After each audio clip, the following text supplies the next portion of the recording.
Mass shootings in the United States and Australia, and more controversy over the Trump administration's deportation policy.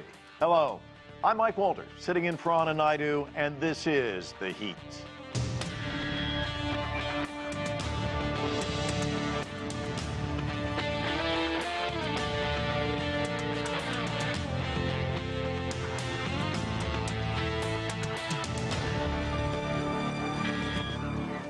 It was a weekend of deadly violence on opposite sides of the world. A manhunt continues in the mass shooting at Brown University in Providence, Rhode Island, after a person of interest detained in connection with the attack was released. Meanwhile, at least 15 people are dead, 27 others injured at Sydney's Bondi Beach in Australia's deadliest shooting in nearly 30 years. Officials there are calling it an anti-Semitic terrorist attack targeting Jewish people at a Hanukkah celebration. We'll have more on that a little bit later on in the program. But first, we want to bring you more on the shooting at Brown University and correspondent Mitch McCann. And Mitch, what is the latest on the investigation there and the search for the shooter?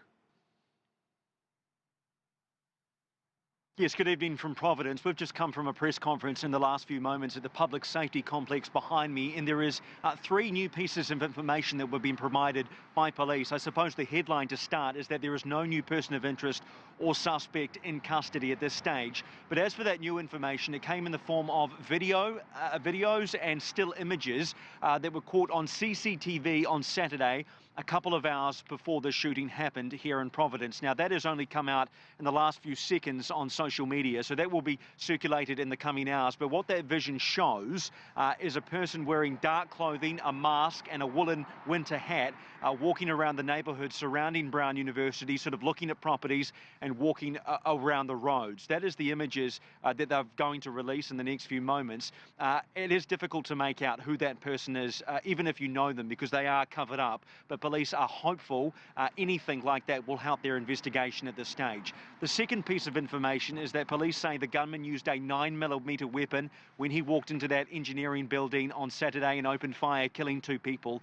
And the third piece of information from the police chief in the last short while is he said this was certainly targeting Brown University. This wasn't a random killing. This was certainly targeting Brown. But police unsure at this stage what the connection is between the gunman and Brown University. And this comes after a very emotional few days for people in this community. Today we were outside the main gates at Brown University where a number of students and local community members were putting down flowers to pay their respects. It's been a very emotional time, and that's very understandable. We spoke to some students yesterday who were still shocked at what happened. They said they've seen things like this happen at other universities and schools around the United States, but they certainly didn't think it was going to happen to them. All right, thank you so much, Mitch. Mitch McCann reporting from Providence. And joining us now is former CNN Washington Bureau Chief Frank Sesno. He's currently a professor at George Washington University School of Media and Public Affairs. Frank, of course, gun violence remaining a big public health issue here in the United States. Gun deaths responsible for the most deaths among teens and children in this country. And the prevalence of school shootings, we're reminded of that again by one student at Providence University, Mia Trita. She's a junior there. She was on campus during the shooting and she talked about it, but she also was a victim of a school shooting in high school back in 2019. She was shot in the stomach at the age of 15 at Saugus High School. And she had this reaction to what happened at Brown University. I want to listen to her and then I want to get your reaction on the other side. I was in my dorm studying with a friend, and we got our first text saying there was a shooter alarm going off. At first, didn't really think it was real, those types of alarms, oh, someone set it off or something happened, but never in my mind would it occur that there was actually a shooting until hundreds of texts started rolling in from everyone. When I was shot at my school, they knew exactly where the shooter was within the hour. I didn't have to deal with this fear for hours on end of where this person is, could they be doing it again? And Frank, she told the Associated Press, quote, "I chose Brown, a place that I love, because it felt like somewhere I could finally be safe and finally, be normal in this new normal that I live as a school shooting survivor." I can remember watching the coverage of Columbine, and I had kids in school at the time and thinking, how can this happen in the United States? But I never imagined that a kid could go through this not once, but twice, that the parents would have to live through this not once, but twice. What does this say about what's going on in the United States? Well, it's unspeakably horrible and painful. It's very, very difficult to imagine.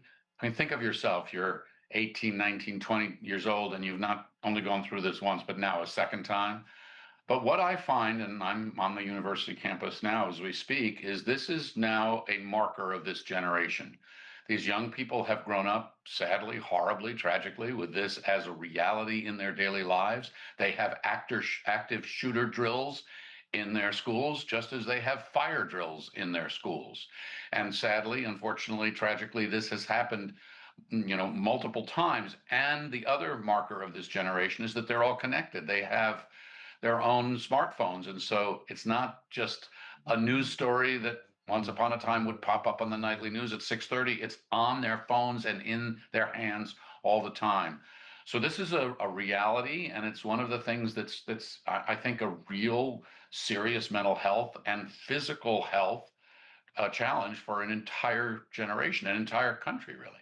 Yeah, it's a reality, but it's not just students. Obviously, you're on a college campus. I mean, you could end up coming in one day. It could happen to the teachers as well. I mean, do you think about this? Do you talk about it with the students? Is it something that comes up?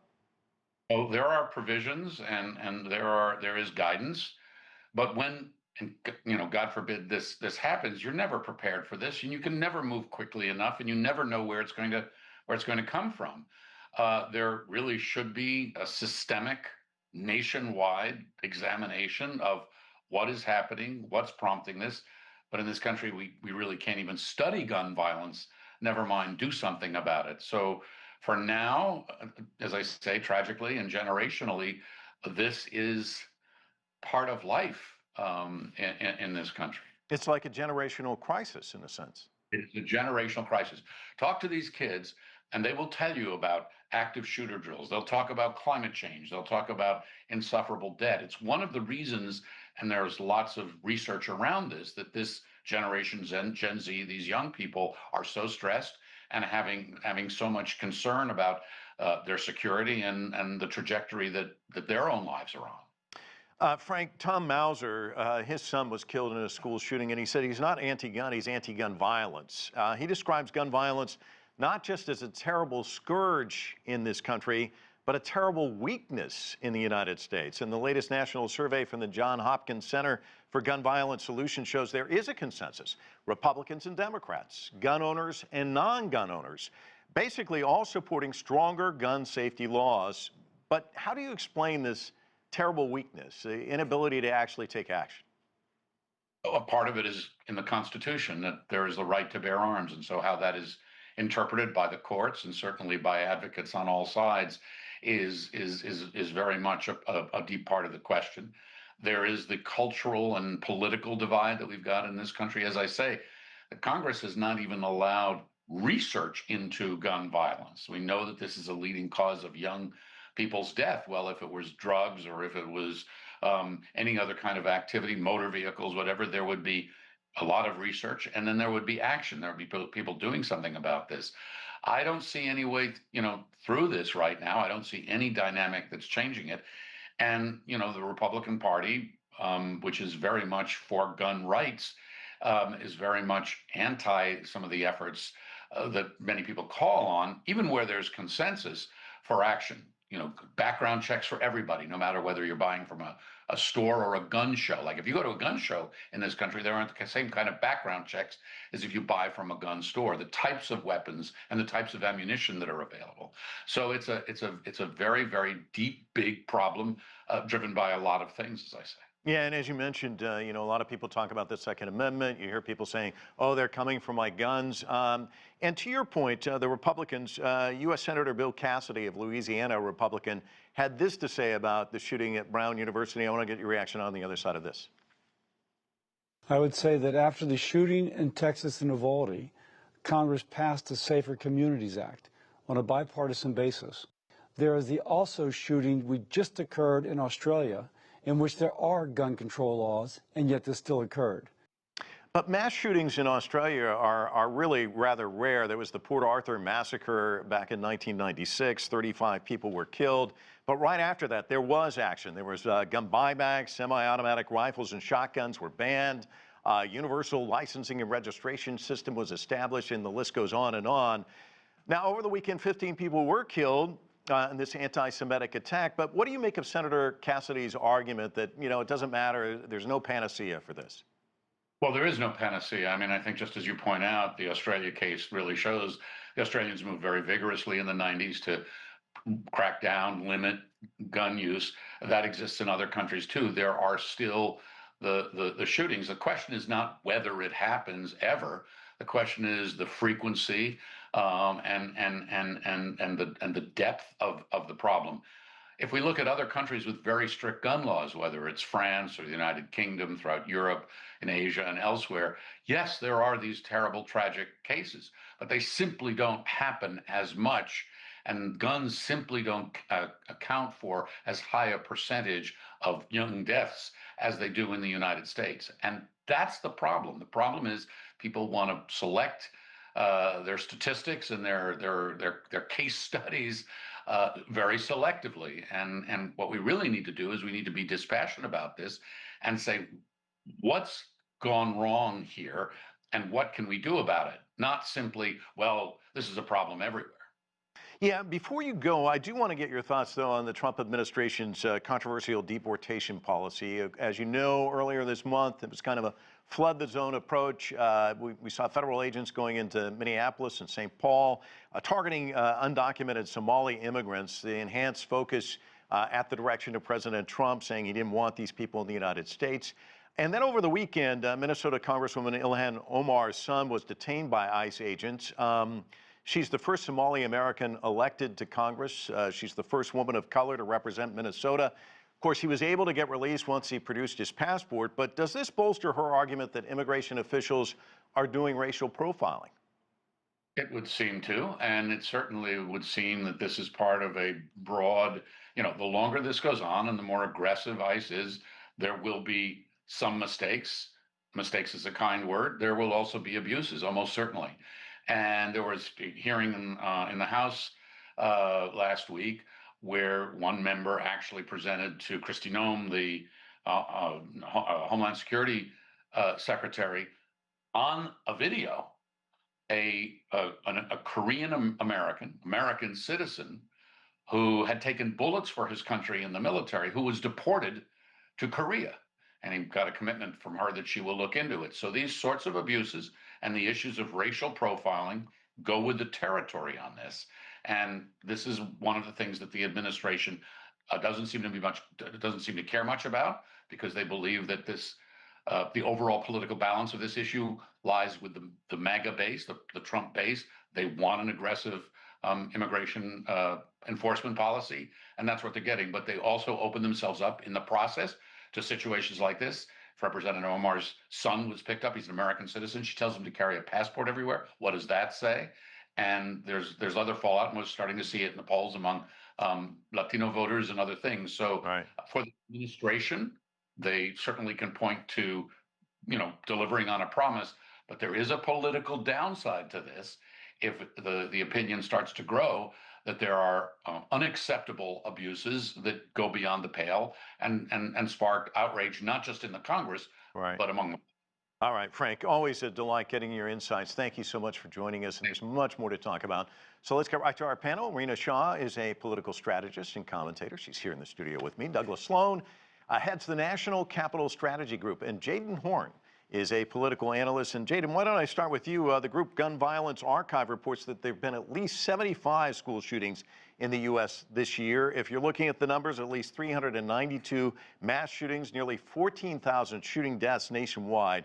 Let's listen to Democratic Senator Chris Murphy on the impact of tougher gun laws, and I want to get your thoughts on the other side. The laws do make a difference. I mean, if you look at states like Connecticut, Rhode Island, Massachusetts, California that have stronger laws, we have gun violence rates, murder rates, mass shooting rates that are 2 to 3 to 4 times lower than states that have loose gun laws. And many of the weapons that are used in our states for gun crimes come to our states from those states that have an ability for criminals and people with serious mental illness to buy weapons. And so, Jadan, what do you make of his argument? That's a very curious argument. Of course, the the devil is always in details, especially when it comes to stats. Specifically, larger states, their per capita shooting rate is lower because in a state like California, I mean, I won't deal with Connecticut. Connecticut certainly has a gun violence problem, but dealing with California specifically, if we look at it, while they do have tighter gun restrictions, the ability and the boundaries to go into California, it's a much more geographically dispersed state. And the per capita gun violence rate in California, while lower, the actual incident rate is astronomically higher than most other states. So, there's the per capita, there's average, there's the actual incident or count. But all of that is really noise here. The argument that guns are trafficked into states is the exact argument. Those that are going to break the law are going to break the law. Irrespective of what the law is, those that intend to do something wrong will seek the means to do that very act. And I think, the shooting in Australia proves that point. Really, what we need to get at here is what has gone so wrong in our culture with shared values, morality, and a respect for legal code of the last 40 years, and really address some of those things. The glorification of violence, the ultra violence we see in video games, that we see in television and in movies, that's on social media. We keep getting told those play no roles, and yet there is a ever increasing amount of gun violence in a country that has had the Second Amendment since its inception. Yeah.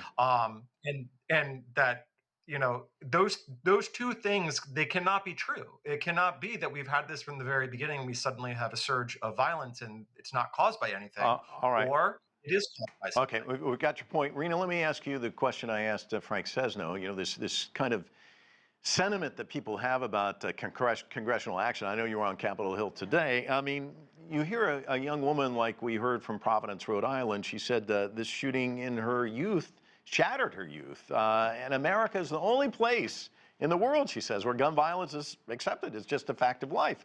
Are we seeing a generational crisis? Without a doubt, we're seeing gun violence become part and parcel of American life and touching millions of families. Beyond the emotional toll, what we're also seeing is inaction at almost every level. This incident at Brown University underscores the persistent vulnerabilities that our educational institutions face to gun violence. Where are we supposed to keep Americans safe? Not in grocery stores, not in churches, not in colleges during final exam review sessions. So what are our lawmakers going to do in response? We haven't quite got that, particularly from the Republican side. Let me just say this. Politically speaking, I believe the greatest challenge is that this incident, which is the 391st mass shooting in the U.S., it's astonishing to think of that number, and that's per the Gun Violence Archive. What it's doing, it's forcing a renewed scrutiny on gun policy amidst this sort of renewed polarized views I'm seeing within MAGA and within normal Republican voters on Second Amendment rights. They're saying these are our rights under the Second Amendment. They just cannot be violated. But what about public safety? We remain in that gap constantly, and it seems like we cannot get out of there.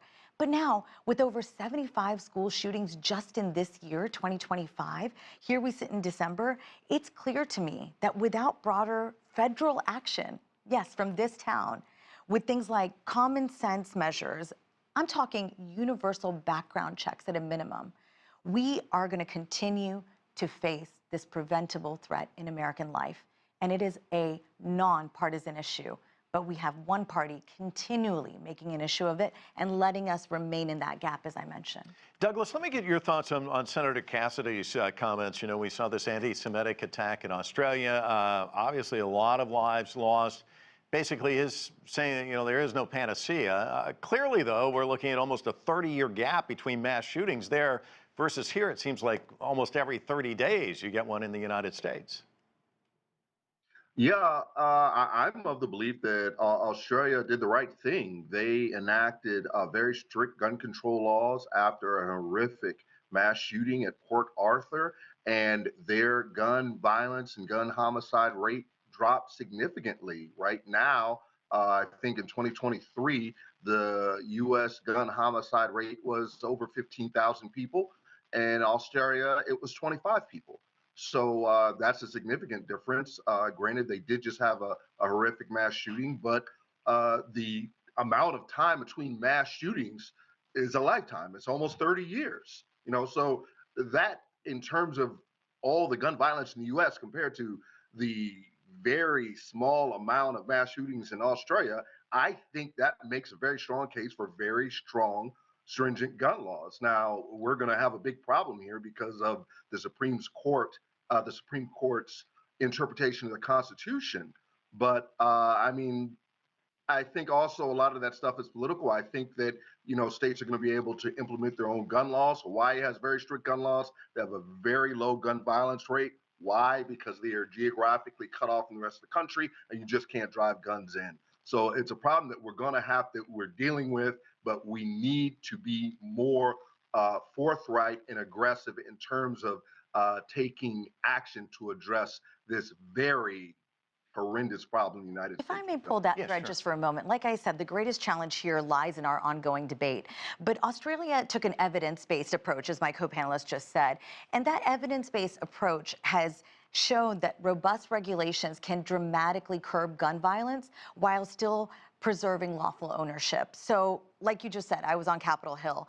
And I think what all of us Americans do can offer this compelling international benchmark for policymakers here. Well, we're talking about Capitol Hill, so Jaden, let me talk about what happened up on the Hill last week. The Department of Homeland Security Secretary Kristi Noem faced questions, as Frank Sesno pointed out, about whether or not veterans were targeted for deportation. He pointed out Sejun Park, a Purple Heart recipient, self-deported earlier this year due to a removal order, appeared by Zoom to talk about his situation. But then there was also this. Let's watch. But I want you Thank to you. remember that Madam our Secretary, the programs need man to have behind you, integrity as please well. stand up, sir. His name is Jim Brown from Troy, Missouri. He is a Navy combat veteran who served our country in the Gulf War. He's married to a woman named Donna, who came to our country legally from Ireland when she was 11 years old. She has lived here for 48 years. Because of you, Jim's wife, Donna, has been in prison for the last 4 months. Now, what possible explanation can there be for locking up his wife for 4 months when she has committed no crime other than writing a couple of bad checks for $80? Sir, it is not my prerogative, my latitude, or my job to pick and choose which laws in this country get enforced. You have and broad which ones discretion don't. as the secretary. We need to follow You can issue the law parole, you and can do all enforce kinds of the things, laws. but you're choosing not to. These kinds of cases keep surfacing, Jaden, and it seems like a lot of people are looking to them and pointing to them, kind of saying the deportation policy the administration's enacting is just going too far. Your thoughts? I think what Americans have to ask themselves, and specifically what Republicans have asked, is what is the job of the admin? What is the job of the president? And specifically related to that is enforcement of the law. We cannot pick and choose what laws are enforced. That is a wanton and capricious form of tyranny. And there are cases, of course, which they're tear jerking, and they're ones that maybe they should not be prioritized in the eyes of the public. But certainly we need to enforce laws. I think we can look to many cases under previous presidents Biden, Obama, and Bush of incidents where enforcement has been deemed unfair or, in the eyes of the public, overbearing. But at the same time, the law is the law, and each case has to be taken with the facts at hand.